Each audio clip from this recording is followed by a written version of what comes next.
5+ deep lessons from the book. Master your learning. Number 1. Learning is natural. Though some people are much more deliberate learners than others. Why does this matter? Why should you care about becoming a more effective learner?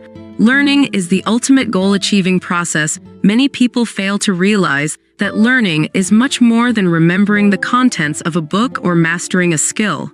Here is one definition of learning I encourage you to reflect on. Learning is the process that enables you to move from where you are to where you want to be.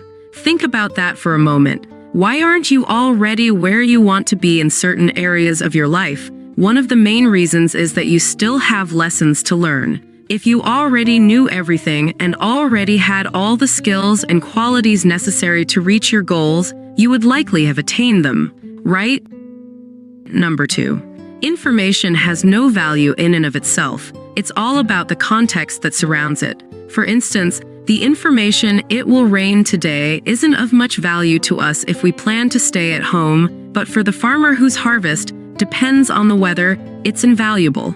The same goes for learning. The Japanese textbook for beginners isn't helpful to the advanced student, and an academic book on the history of learning isn't that relevant to me when my goal is to write a practical guide on the subject. The point is, you must have a clear goal so that you know where to find the right information. By doing so, you can turn chaos, information overflow, into order, meaningful information that helps you reach your goal.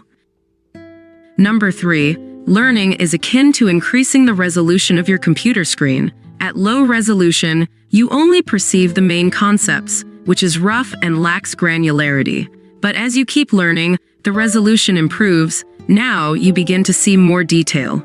You notice the smallest nuance. You break down key concepts into sub-concepts, and as you grasp these sub-concepts more deeply, they give further room to allow in even more granular concepts. For instance, think of chess players. The novice player only knows the basic rules and how to move each piece on the chessboard. Low resolution. On the other hand, grandmasters have memorized tens of thousands of patterns. High resolution. With a simple glance, they can remember the location of all the pieces on the board. They can immediately spot different openings and think several moves ahead. Some highly skilled and gifted chess players can even play blindfolded against multiple opponents simultaneously. Let me give you one more example. When I wrote my first book, I created a simple outline and started writing. I didn't think too much about it. Low resolution. However, as I kept writing more books, I started grasping more nuances. I began to consider the rhythm of each sentence, paid extra attention to the coherence between each paragraph, avoided repeating the same words, and so on. Over time, I've added dozens more criteria to my knowledge base, and with practice, I internalized them. High resolution. Number 4. How deep should you go with your learning? How many skills you decide to learn will depend on the level of expertise you want to reach. The better you want to become at something, the more time you'll have to dedicate to learning it. Below are the 2 main reasons I recommend focusing on learning only on 1 or 2 skills. 1. You'll make progress faster. Being focused and remaining consistent over the long term is key to learning anything. The fewer things you're trying to learn simultaneously, the easier it is to do so. 2. You'll develop transferable skills. Learning is a process. The only way to truly understand a skill from beginning to end is to go deep with what you learn. By reaching a high level of proficiency, you'll build critical skills such as grit, confidence, and enhanced awareness of how the learning process works. As a result, you'll be able to overcome any roadblock, which will serve you well for any subsequent skill you wish to learn. Number 5. One of the biggest mistakes we make when learning is failing to focus enough time and energy on the fundamentals. To maintain the tree analogy, it is failing to strengthen the trunk while adding multiple branches and countless leaves to our tree. Now, you might ask, why is this such a big problem? It's a problem because it leads us to overload our system with too much irrelevant and unimportant information, and information which is simply too much for us to absorb. As a result, we will struggle to retain much of what we learn. People often complain that they have a poor memory, and it is certainly true that memory varies from individual to individual. However, the real challenge is usually not a memory issue, it is an encoding issue. That is, because they haven't established a solid foundation for their learning, a strong tree trunk.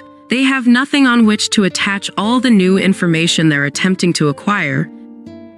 Number 6. Information overload is one of the biggest issues you'll face when learning. If consuming more information was the solution to achieving any goal, we would all be much more successful than we actually are. To improve your learning, you must prune your tree by removing any irrelevant information, useless statistics, random anecdotes, pointless facts, meaningless examples, etc. Remember, what you need is a powerful, healthy tree, including the roots, the trunk, the branches, and the foliage. You need a rock-solid understanding of key concepts. Then, and only then, can you start adding heavy decorations to your tree. Number 7. One of the main side effects of consuming too much information is what is referred to as shiny object syndrome.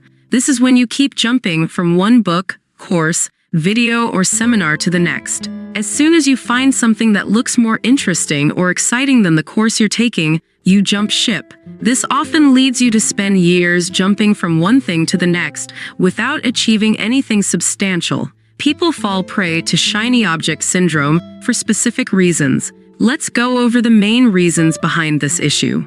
1. FOMO, fear of missing out. We are always on the lookout for opportunities. While there is nothing wrong with that, for many people, it stems from the inner belief that opportunities are scarce and will never represent themselves again.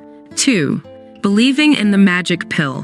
Whether they're aware of it or not, many people are continuously looking for the magic pill, the one trick or strategy that will enable them to obtain the results they desire. Once you understand there is no magic pill that will make you fluent in a foreign language, allow you to become an expert in economics, or help you master judo, you can focus on doing the job of learning. 3. Misunderstanding the learning cycle.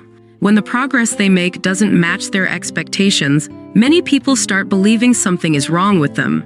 They worry that they aren't smart enough or talented enough to succeed. But this usually comes from a misunderstanding of how learning works. We don't make progress in a linear fashion. We make progress in a chaotic way. On some days, it may feel as though we're making great progress, whereas on others, it feels like we're getting worse. And sometimes we feel stuck for days or weeks barely making any progress, or at least that's how it feels. 4. Lacking clarity. When you don't spend sufficient time clarifying your goals and creating a sound strategy, you become more likely to change your approach multiple times whenever you fail to see results, get bored, or doubt the effectiveness of your actions.